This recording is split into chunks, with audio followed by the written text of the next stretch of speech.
All right, so we have some breakables and they're spawning treasure. So this is looking pretty good so far. But we only have one type of breakable. And if we want a real game, we want different types of breakables. But the good news is that we can expand this fairly easily. All we need to do is create a new geometry collection for each type of breakable object that we like. So what we can do is go back into any of our asset packs where we have things that we think would be good to break. Now, we do know that if we miss, if we don't actually hit our breakable, then we're not going to break it, right? So we're going to want to scale some things up or at least place them higher so that when we swing, we actually have a chance of hitting them. So what I'm going to do is make a smaller breakable and maybe place it on a pedestal. Now, the Medieval Dungeon Pack has this SM Gargoyle statue stand, and it places something a little higher, and that might just be high enough to reach a smaller breakable object. So some of our objects can be placed on higher meshes to elevate them. And then we don't have to always have giant pots, we can have smaller ones. Now, I'm going to scale this one up a little bit though, because it's still a little small for my taste. I'm going to make it about that big. Now, this would be too small to hit on the ground, but if it's up here on this pedestal, I should be able to reach that. I might be able to scale this pedestal down just a little bit. I'm going to remove snapping, turn that off, and put the pedestal about there. And that way, I can select my pot, hit End on the keyboard, and place it right about on the pedestal, on the stand here. And now I have something that should work if I want to break this pot. So what I need to do is create a geometry collection for this pot. So to do that, all I need to do is select the pot and go into fracture mode. And that's Shift 6, or I can select mode here, open the drop down and select fracture. And I can choose how to fracture this. So I first need to create a geometry collection. So I click New, and I have my Destructibles folder. I'm going to send it straight to that folder. And if we want, we could rename it. I'm going to leave it at this name and click Create Geometry Collection. Now I have one, and I can fracture this. So I can choose Uniform, I can choose Cluster, or perhaps Slice. That would slice it into sort of square-shaped sizes. There's Brick as well. But I'm going to choose one of these two, Cluster or Uniform. I think I'm okay with Uniform. Now this is a smaller object, and I don't feel like there's a need for too many little pieces. So I can change the min and max Voronoi sights to 10 and 10. And now we'll have a smaller number of sections there. And I can click Fracture. Now, I don't really feel like I should fracture it again. You can if you want to, but I think that's enough for a smaller object like this. So I'm going to leave it with just a single fracture. And now I have this breakable mesh geometry collection, and I can go into the Details panel, search for bone, and uncheck Show Bone Colors. And now I can actually see my material here. So I can go back to Select Mode, and I now have a new geometry collection. So now that I have a new geometry collection, I can create a new breakable. So I can go into my Blueprints folder, go into Breakables, and I can now make a child class based on BP Breakable. So what I'm going to do is rename BP Breakable to BP Base Breakable. And just like we did with Treasure, this will be our base class that we can base child blueprint classes on. And I'm going to make a new breakable. So I'm going to right click and create a child blueprint class and call this BP underscore pot small. And I'll open pot small, and I can change some things here. So I have my geometry collection. I can change that. Here's the rest collection variable on that component. And I can choose my other one, pot B, body geometry collection. And of course, my capsule is too big. So I'm going to lower it and decrease the capsule radius to about there and decrease the capsule half height. And that way it's more appropriate. And I also have my array of treasures. Now, if I want, I can have different types of treasures based on the breakable. For example, this is a smaller one, so I think that smaller types of treasures could be more appropriate to spawn from this breakable. So what I can do is remove some of the larger ones, such as the goblet. So I can go ahead and delete that. I can probably delete the bracelet and the statue. And I have gold bar, emerald, sapphire, and ruby. So those are the only types of treasures that can spawn from this breakable. So now that I have this type of breakable, I'm going to compile and save and remove this particular geometry collection. I'm going to go ahead and delete it and get my BP pot small on the pedestal here. And notice that it's scaled correctly. If you scale a static mesh and then fracture it, then the geometry collection will be created based on the scale of the static mesh that you created. That's why our other pot is much bigger. Our geometry collection was created from a scaled up static mesh. So I'm going to go ahead and press play, grab a weapon, and see if I can break this thing. And I broke it, and I can grab that treasure. Awesome. All right, so we now know how to create more breakables and even change the parameters on those breakables. And in fact, say we'd like breakables that don't spawn anything. Well, I could simply duplicate my pot small. I'm going to right click on it, duplicate it, and I'm going to call this BP pot small no treasure. And I'll put an underscore. So BP pot small no treasure. And if I open this, I can search for that array, and I can simply remove all the elements from this array. And that way, when we break it, it won't spawn any treasure. So I can take this pedestal and duplicate it and bring over the BP pot small no treasure and place it on there. And now we have some more variation. Some pots give us treasure, some pots don't. So it's, a little bit more randomized. Awesome. So now that we know how to extend our breakable blueprint, I'm going to challenge you to make some different breakable blueprints, all based on BP base breakable. So choose some static meshes, fracture them, save those geometry collections, and then make child blueprint classes based on BP base breakable, and assign different treasure types in the treasure classes array based on the types of treasures that you'd like your breakable to spawn when you break them. Go ahead and pause the video and give this challenge a try. All right, so we just need to fracture some more different types of breakable meshes. So I'm going to go back to my props folder in the Medieval Dungeons pack, and I think I'd like a couple more things to break. So I think I'm going to use this other SM pot C. I'm going to go ahead and bring that into the world. I'd like to break that one. And I'm going to scale it just a little bit, so it's not going to be that big, maybe about like that. And you may have noticed that our treasures pack, Ancient Treasures, also has things that may be something you want to break. And you might have also noticed that there are little broken pieces as well.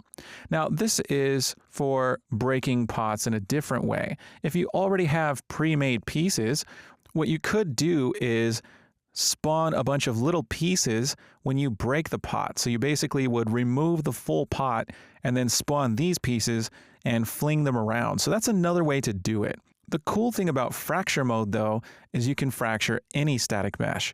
So that's one of the strengths of using Unreal Engine.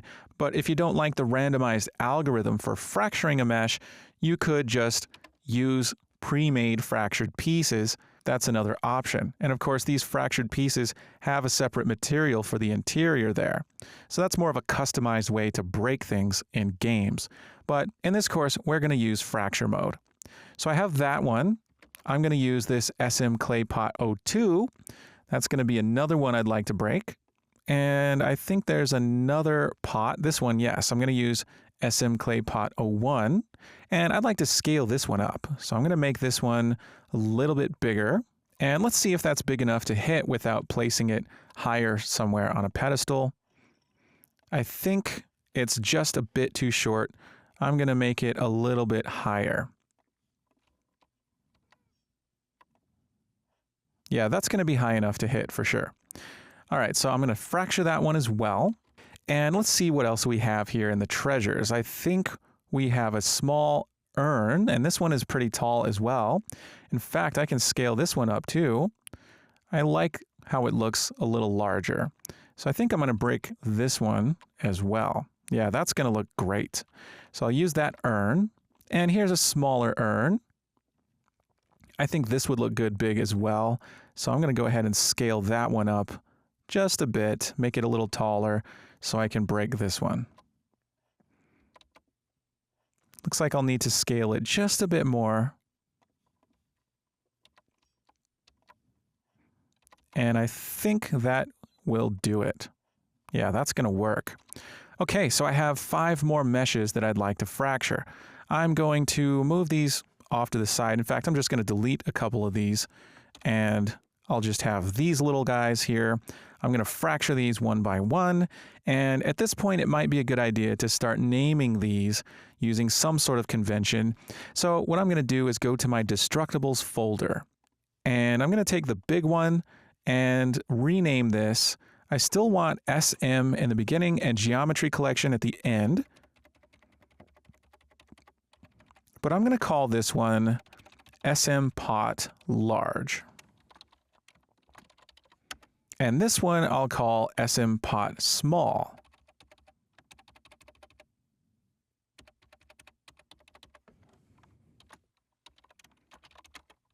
Oops, I called it Pot Small.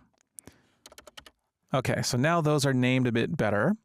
And when you rename this geometry collection, all the blueprints referencing them will update. So if I go to base breakable, check out my geometry collection component, I see that it says SM Pot Large. So I haven't broken anything by renaming it. So now I can break some of these things. So I already have Pot Large and Pot Small. I'm going to call this one probably Pot Medium, as it's a little bit bigger. In fact, I'm going to scale it up a little more. And yeah, that should work. So I'm going to line these up just so I know I can go from left to right so I don't forget any of them. Just like that. And I'll start from left and go towards the right. So I'm going to take this one. I'm going to go into fracture mode with Shift 6. And I'm going to create a new geometry collection. And this will be Pot Medium. So I'm going to click New and go to my Destructibles folder. Make sure that's selected. And call this SM Pot Medium. Create the geometry collection. And let's fracture this thing. I'm going to try cluster for this one. And if I hit fracture, this one might have quite a lot of parts to it. But now looking at it, I see that that's a decent amount of fracture. So that looks pretty good. I'm going to go to the next one, select it, new geometry collection. And this one is kind of more like a vase. I'm not exactly sure what to call this, but I'm going to rename it SM, and we'll call this Vase Medium. Create the geometry collection, and let's choose a fracture type. I'm going to go ahead and choose uniform for this one, and I'll choose 16 and 16 for min and max Voronoi sites, and I'll go ahead and fracture it. Now, by the way, if you want to see how these look sort of exploded out, there's this explode amount, and if you click and drag that, it's going to separate these pieces so you can see what they look like. So that's a pretty useful thing. You can sort of use that to determine what it's going to look like once it's broken. So there's that one. Now let's go to this one. I'm going to select this one, create a new geometry collection, and this one can be called Vase Large. So SM Vase Large. We'll create the geometry collection. I'll use cluster for this one, and I'll go ahead and fracture it and increase the explode amount. Looks like they're pretty big pieces. So I think I'm going to fracture it again, and now each piece is fractured into smaller pieces. And then next we have this fancy vase. This one is actually an urn. I'm going to call this one, we'll create a new geometry collection. I'll call this Urn Large. We'll create the geometry collection. I'm going to use uniform, and for the number of Voronoi sites, I'll use 20 and 20. Click fracture and check my explode amount. That looks pretty good. And I'll go ahead and fracture it a second time. And now we have more pieces. And finally, we have this large urn or vase. I'm going to go ahead and click New, and we'll call this one, I think I called that one Urn Large. So I'm going to call this one Urn Tall.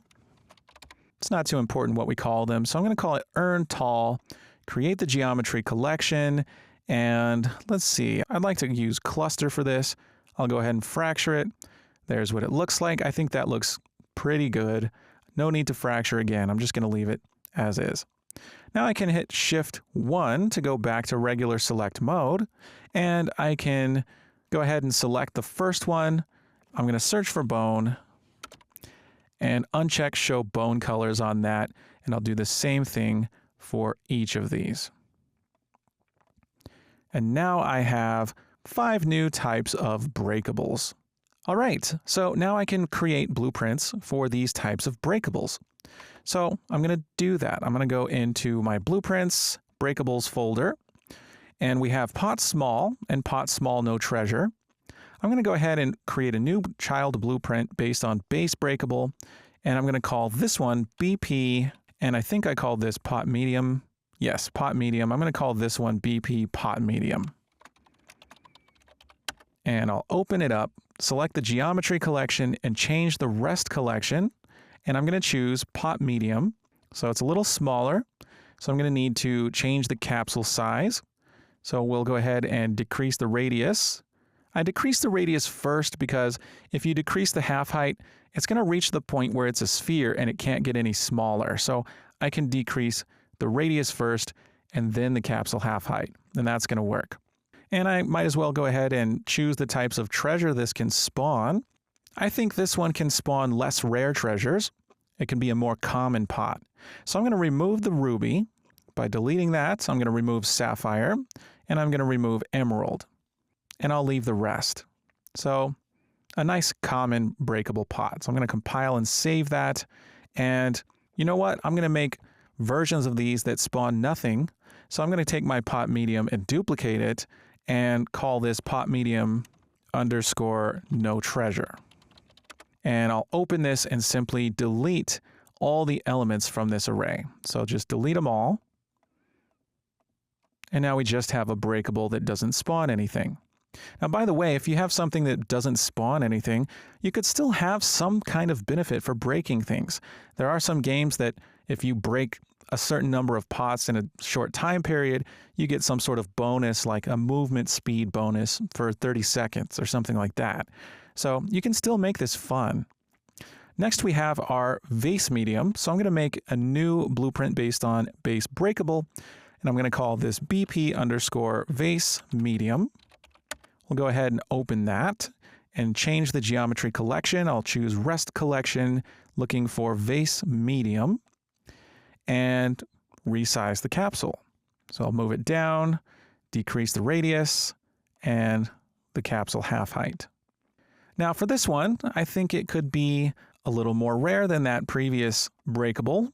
I can choose to have perhaps an emerald in there, maybe not a sapphire and ruby, and maybe this one doesn't spawn statues. So I'm going to go ahead and remove the statue element, remove the ruby element, remove the sapphire, and maybe it'll do emeralds, bracelets, gold bars, and goblets. So I'll compile and save that, and I'll go ahead and duplicate vase medium and call this vase medium no treasure, and this one will spawn nothing. So I'll go ahead and remove the elements from this array.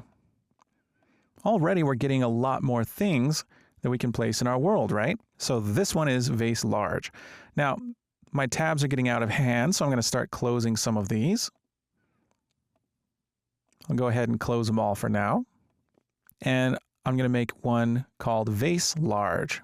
So here's my base breakable. Make a child class, call it BP underscore vase large. I'm going to change its geometry collection and choose vase large and rescale that capsule. Looks like I can basically just change the radius, make it about like that. And for this one, I'm just going to remove the ruby from this one. And I think that's good. I'm going to save that and go to my next one, which is urn large. So I'll go ahead and Now, before I make that, I'm going to make a vase large no treasure. So I'm going to go ahead and duplicate it, call this vase large no treasure, and remove all the elements from its array.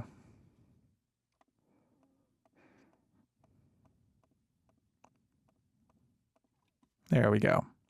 Now for the earn large. So I'm going to go ahead and make a child blueprint class, BP earn large.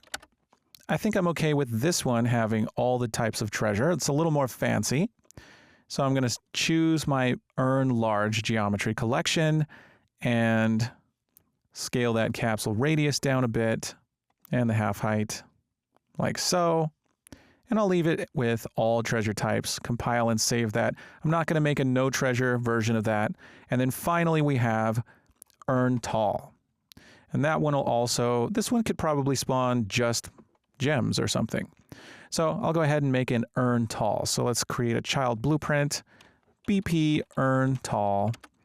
This one can spawn just gems. So I'm going to remove the goblet, remove the bracelet, remove the gold bar, and the statue. Now we just have gems. We can select the geometry collection, choose earn large, and this will be quite skinny. So I'll scale the radius down a bit, make it a little taller, and move it up. That looks great. We'll compile, save that, and now that we have blueprints, we can remove these ones and bring in some of the blueprints. So let's go ahead and bring in a pot medium no treasure, pot small. Actually, we already have some pot smalls and they're on those pedestals, no need to bring those in. We have a pot small no treasure. Here's an earn large, I'll bring that in. Earn tall, we'll bring that in. We have a vase large no treasure, a vase medium, and a vase medium no treasure. And these vase mediums might want to be on pedestals, and in fact, there's another one in Medieval Dungeon. If I go back to the props folder, there's one in here, and it's called SM Statue Stand. I'm going to bring that in and put these on a couple of stands here.